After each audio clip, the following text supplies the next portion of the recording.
तो insurance claim के बारे में मैं आपको शॉर्ट में एक रिकैप दे देता हूँ। इसमें एक इंश्योरेंस कंपनी अपने खाते नहीं बनाती है। इसके अंतर्गत एक व्यापार, एक बिजनेस हाउस जिसमें किसी भी घटना से आग लग गई है और आग के कारण से जो नुकसान हुआ उसकी पूर्ति के लिए इंश्योरेंस कंपनी के सामने एक दावा प्रस्तुत करती है कि मेरा इतना नुकसान हो गया है, आप मुझे इसके लिए भरपाई कर दें। इसीलिए उसको बोला जाता है अमाउंट ऑफ क्लेम। क्लेम का मतलब इतने रुपए मेरा लॉस हुआ, आप मुझे इसे पूरा करें। साथ ही इसमें मैं आपको ये भी बता दूं कि आग से होने वाले नुकसान को ही इंश्योरेंस कंपनी लेती है। बाढ़ के कारण से या प्राकृतिक आपदा के कारण से यदि कोई नुकसान होता है तो वो इंश्योरेंस कंपनी कभी भी आपको पेमेंट नहीं करेगी, क्योंकि वो सिर्फ आप अकेले नहीं होंगे, उसमें तो पूरा शहर होगा, तो पूरे शहर को कभी भी इंश्योरेंस सुरक्षित नहीं कर सकती है। इस मामले में आपने एक फिल्म भी देखी होगी जिसके अंतर्गत क्लेम करता है कि भगवान के प्राकृतिक आपदा है, वो भगवान के जिस पे कोर्ट केस कर देते हैं भगवान पे, यार ऐसा कुछ है ना, oh my God, yes.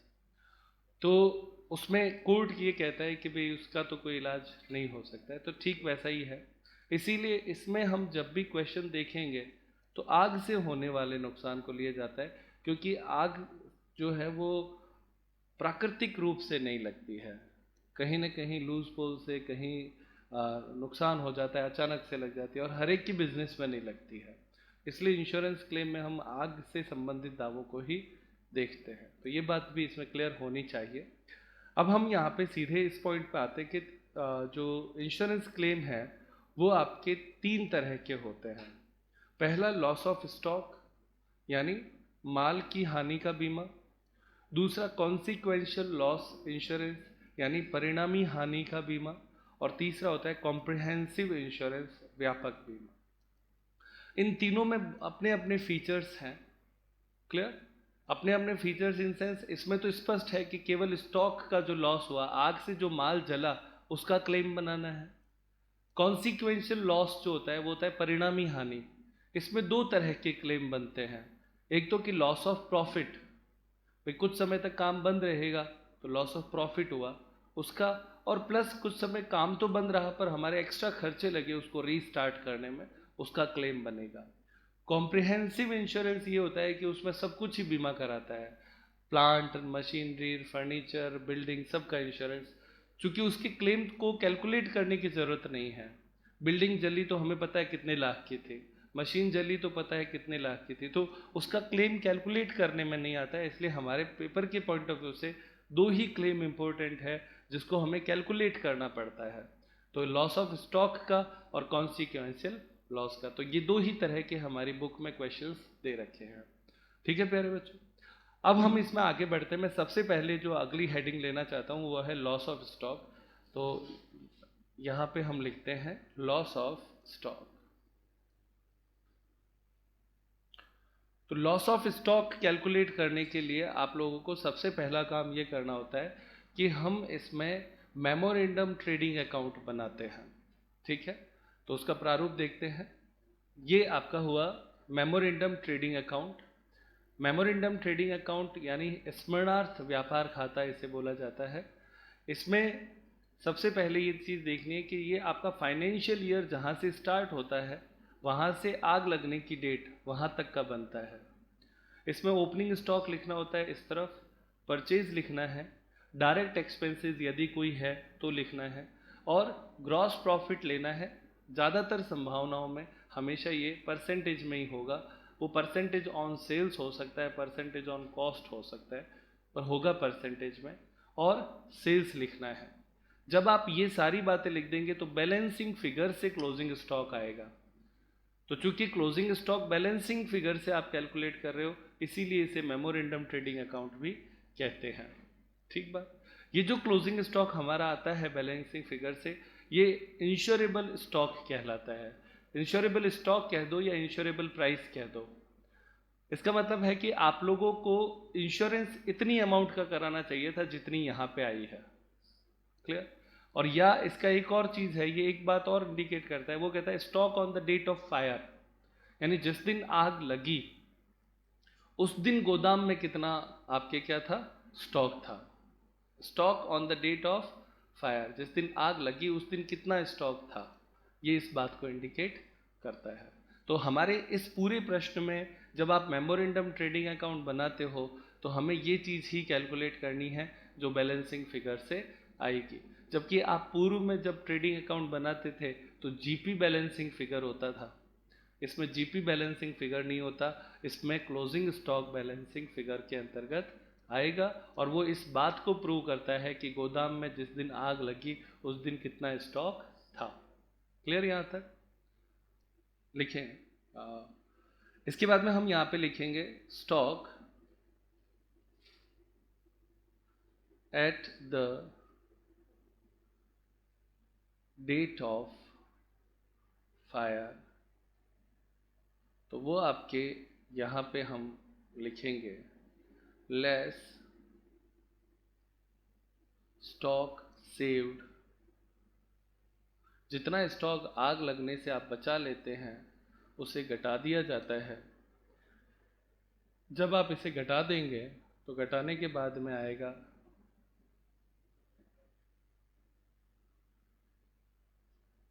Loss of stock,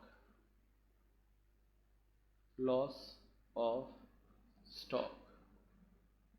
और इसको लॉस ऑफ स्टॉक को आप LOS कह सकते हैं, लॉस ऑफ स्टॉक। तो लॉस ऑफ स्टॉक आने के बाद में आप लोगों को अमाउंट ऑफ क्लेम कैलकुलेट करना है।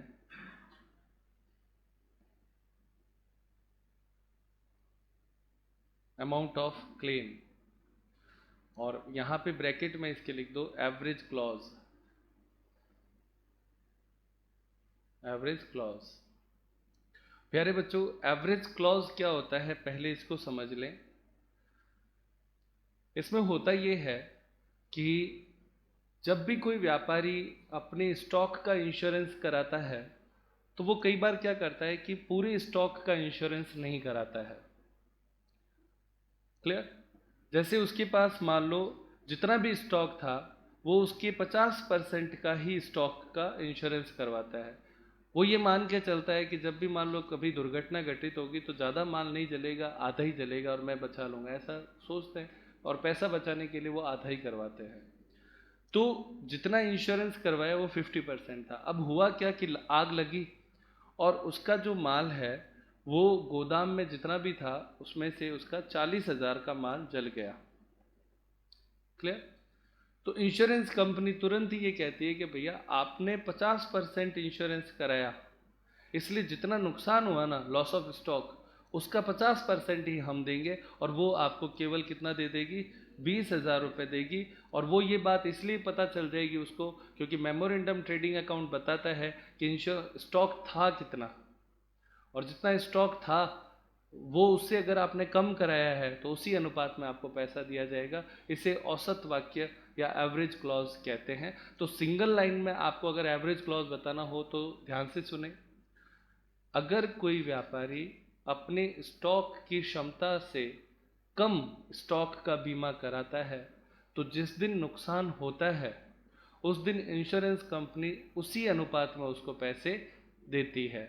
जैसे अगर उसने 50% का स्टॉक का ही बीमा कराया था तो जिस दिन लॉस होगा तो लॉस का 50% ही उसको दिया जाएगा। ये इतनी सी गणित होती है एवरेज क्लॉज की। ठीक है, इसका फॉर्मूला देखें तो ये आपका फॉर्मूला हुआ loss of stock into insured amount. Insured amount का मतलब हुआ कि आपने कितने का इंश्योरेंस कराया है, ये दिया हुआ होगा प्रश्न में, अपॉन इंश्योरेबल अमाउंट, ये जो ऊपर यहाँ पे हमने निकाला इंश्योरेबल अमाउंट जिसको इंश्योरेबल स्टॉक कहा था वो। तो इस फॉर्मूले को जब आप अप्लाई करोगे तो आपका अमाउंट ऑफ क्लेम आ जाएगा। इसको हिंदी में मैंने यहाँ पे लिखा है माल की हानि इंटू बीमित राशि बटे बीमा कराने योग्य राशि, ये आपके इसके अंतर्गत आएगा। अब आगे देखते हैं। इसमें दिया हुआ है 31 अक्टूबर 2019 को मैसर्स हरमिंदर तेल उद्योग नागपुर के गोदाम में आग लग गई। तो आग लगने की डेट जिसको हम डेट ऑफ फायर बोलते हैं वो है 31 अक्टूबर 2019। निम्नलिखित आंकड़ों से दावे की राशि ज्ञात कीजिए। 1 जनवरी से 31 अक्टूबर तक की बिक्री, तो ये अपने को सेल्स दे रखी है। आप नोटिस करें 1 जनवरी यानी जहाँ से वर्ष शुरू होता है और 31 अक्टूबर जिस दिन आग लगती है उसके बीच की अपने को सेल्स दे रखी है। फिर 1 जनवरी से 31 अक्टूबर 2019 तक का क्रय परचेज दे रखा है। फिर इसके बाद में 31 दिसंबर 2018 को हस्तस्थ स्टॉक यानी ये ओपनिंग स्टॉक दे रखा है। पिछले 5 वर्षों के लिए सकल लाभ विक्रय पर 30% है, तो 30% ऑन सेल्स आपको दे रखा है जीपी, है ना, ग्रॉस प्रॉफिट सकल लाभ। बचा हुआ स्टॉक 75,000 रुपये मूल्य का किया गया, यानी जो स्टॉक बचा लिया गया था सेव्ड जिसको हम बोलते हैं वो 75,000 है। स्टॉक की हानि के दावे की राशि की गणना कीजिए, अमाउंट ऑफ क्लेम कैलकुलेट करना है। तो ये एक बहुत छोटा सा बेसिक क्वेश्चन है, इसको जल्दी से सॉल्व करते हैं। देखेंगे memorandum trading account question number 1 2 opening stock कितना है 5,90,000। 2 परचेज 21 लाख। उसके बाद में बाय सेल्स 32 लाख। उसके बाद में 2 जीपी, और कोई चीज़ है ही नहीं बच्चों, तो 2 जीपी एट द रेट कितना है 30% ऑन सेल्स, तो 32 लाख का 30% 9,60,000 सारा लिख दिया। अब आप लोगों को इधर का टोटल लगाना है और इधर का भी टोटल लगाना है। इधर का टोटल आता है 36,50,000 और इधर का भी टोटल लिख देंगे 36,50,000 और अंतर की राशि जो है वो आएगी by closing stock balancing figure कितना आता है 4,50,000। ये बताता है कि जिस दिन आपके आग लगी उस दिन गोदाम में 4,50,000 का स्टॉक था और यही अमाउंट बताती है कि आपको इंश्योरेंस 4,50,000 का लेना चाहिए था। क्लियर? चूंकि इस प्रश्न में इंश्योरेंस के बारे में कोई जिक्र नहीं है, इसका मतलब 100% इंश्योरेंस करा रखा है, तो अमाउंट ऑफ क्लेम कैलकुलेट करने के लिए यहाँ पे सबसे पहले लिखेंगे स्टॉक ऑन द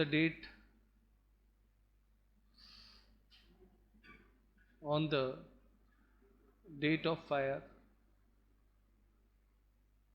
वो आपके आया 4,50,000 लेस स्टॉक सेव्ड।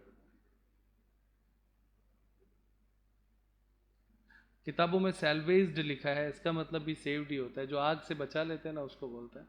कितना 75,000 घटा देंगे तो घटाने पर आपके आएगा 3,75,000। ये आपका क्या हो गया लॉस ऑफ स्टॉक। क्लियर? और ये ही हो जाएगा अमाउंट ऑफ क्लेम एओसी। क्यों? क्योंकि इसने प्रश्न में इंश्योरेंस कितने का कराया ये दिया नहीं है, तो जो जितना भी लॉस हुआ वो सारा क्लेम हो जाएगा। तो 3,75,000 ये आपका आंसर आएगा। किस किस को समझ में आया प्यारे बच्चों? हाथ ऊपर करें एक बार। वेरी गुड, छोटा सा क्वेश्चन था आप लोगों के लिए। नेक्स्ट क्वेश्चन देखें। ईस्टर्न लिमिटेड ने स्टॉक को सम्मिलित करते हुए 64,000 रुपये की हानि की पॉलिसी ली। 30 जून 2019 को आग लगी और 16,544 रुपये के स्टॉक के अतिरिक्त शेष स्टॉक नष्ट हो गया। इसका मतलब ये सेव्ड हो गया, सही है ना? उसने कहा इस स्टॉक को छोड़कर बाकी सारा जल गया, ऐसा ही तो लिखा है। तो बचा कितना, सेव्ड कितना है 16,544। आग की पॉलिसी कितने की ले रखी है? ये रहा, देखो ये आपके हो गया इंश्योर्ड अमाउंट दिया हुआ है ना। इस बार इंश्योरेंस 64,000 का कराया। आग लगी कब है 30 जून को, ये डेट ऑफ फायर हो गई। आगे अन्य सूचनाएं वो कहता है इस प्रकार से है। स्टॉक 31 मार्च 2019 ये आपका ओपनिंग स्टॉक हो गया। फिर परचेज दिया हुआ है फिर सेल्स है, फिर ये है आपका commission paid to purchase manager on purchase, तो ये भी ट्रेडिंग अकाउंट में आएगा। कमीशन परचेज पे जो होता है वो ट्रेडिंग में ही आता है, परचेज के साथ जुड़ता है, याद रखना। ये कौन सा कमीशन है? परचेज पे, तो परचेज का कमीशन ट्रेडिंग में आता है। कैरीज पेड ऑन परचेज, तो ये भी ट्रेडिंग अकाउंट में आएगा। प्रॉफिट का परसेंटेज देखो यहाँ पे लिख रखा है average gross profit on cost, cost पे 50% है। तो बच्चों जो कॉस्ट पे 50% होता है वो सेल्स पे 33.3333% होता है, ये याद रखना है, जिसको 1/3 भी कहते हैं। ये इंपॉर्टेंट पॉइंट है इसका। ये किस पे दे रखा है? Percentage of profit on cost 50%, तो जो कॉस्ट पे 50% होता है वो सेल्स पे कितना होता है? 33.333 या 1/3 भी आप इसे कह सकते हैं। तो प्यारे बच्चों इसमें हमें प्रॉफिट ऑन कॉस्ट दिया हुआ है, उसकी ज़रूरत नहीं होगी, हमें उसे सेल्स पे कन्वर्ट करना पड़ेगा। तो सेल्स पे कन्वर्ट करने का मतलब हो गया कि सेल्स पे 33% उसका लेना है, ठीक बात, क्योंकि हमें प्रश्न में सेल्स ही दिया हुआ होता है, कॉस्ट दे ही नहीं रखा होता। अब आपको इसमें कहता है the policy was subject to the average clause, average clause लागू होता है। You are required to arrive at the total loss बताना है और अमाउंट ऑफ क्लेम बतानी है, स्टॉक की हानि और बीमा कंपनी के सामने दावा कितना करना है। ये 2 प्रश्न इसमें अपने को सॉल्व करने हैं। देखें इसमें जल्दी से। सबसे पहले लिखेंगे टू ओपनिंग स्टॉक कितना है? कितना बेटा? 24,000। फिर टू परचेज कितना है? 1,04,000। फिर टू परचेज पे कमीशन है ना, कमीशन ऑन परचेज कितना है? 2% निकालो इस पे, 2,000 20,80। उसके बाद में टू कैरीज, तो वो आपके है 640। इधर लिखो बाय सेल्स कितना है? 72,000। और उसके बाद में लिखें टू जीपी, और तो कुछ नहीं बचा ना, to gross profit at the rate 50% on cost. मैंने आपको सिखाया कि 50% ऑन कॉस्ट जो होता है वो सेल्स पे कितना होता है? सेल्स का 33.3333%। तो सेल्स दे रखा है 72,000, इसका 33.33 या 1/3 निकाल लो, तो इसको बोलेंगे 24,000। कितना आएगा? 23,999.97 आ रहा है, तो वो 24,000 हो गया, इसलिए हम इसको 1/3 कह देते हैं। 1/3 इसका मतलब होता है 1/3, तो 72,000 का 1/3 निकाला 24,000। अब आप दोनों तरफ टोटल लगा लेंगे, इस तरफ की टोटल आती है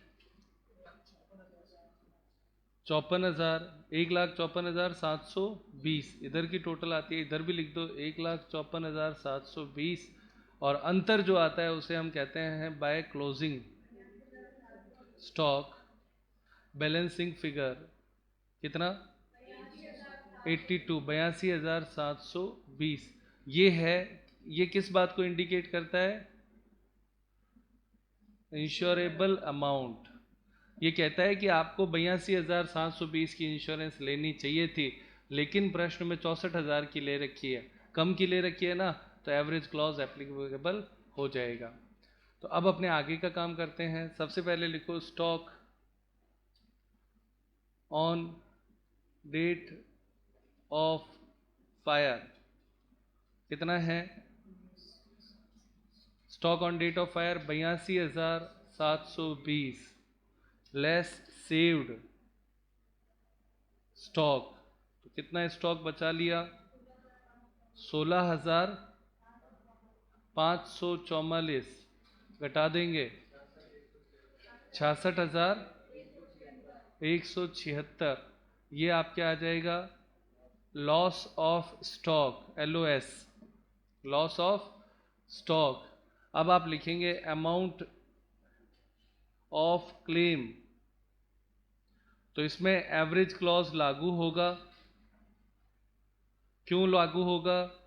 क्योंकि प्रश्न में 64,000 का इंश्योरेंस कराया, जबकि उसे 82,720 का कराना चाहिए था। तो इसका formula loss of stock into insured amount upon insurable amount, ये फॉर्मूला इसका लगेगा। तो लॉस ऑफ स्टॉक है 66,176 इंटू 64,000 का बीमा लिया है तो वो ऊपर आ जाएगा, बट लेना कितने का चाहिए था, 82,720 का। सॉल्व करेंगे तो 51,200, ये आपके आएगा क्या चीज़, अमाउंट ऑफ क्लेम AOC, और ये आपका आंसर भी है। मैच करता है बच्चों? बस ये इतना ही क्वेश्चन है।